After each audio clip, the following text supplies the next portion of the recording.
Trotsky, his critiques of Zionism were three. Number one, that it would antagonize the local population, right, the Palestinians, and create conflict between the Jews and the Arabs. Two, that it collaborated with British imperialism.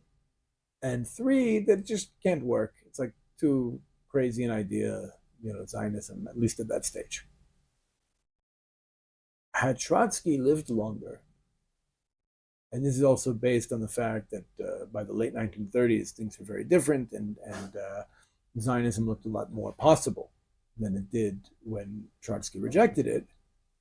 But had Trotsky lived another decade, he would have likely joined Leḥi.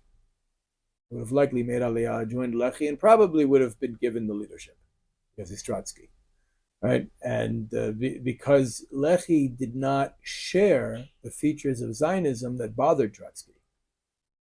They had Palestinian members, and they were, maybe to a fault, uninterested in any conflict with Arabs. They saw the Palestinians, the Egyptians, all of the peoples of the region as their natural allies.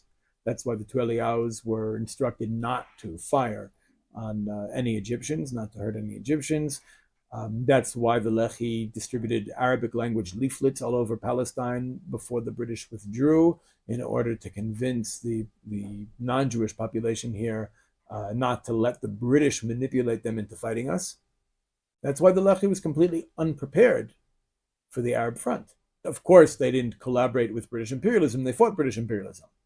So it would make sense that had Trotsky lived longer, he would have made Aliyah, joined Leḥi, and been handed the leadership, and maybe that would have made him our first prime minister. Who knows? It's an interesting what if, Very interesting what if. What if Trotsky lived another 10 years?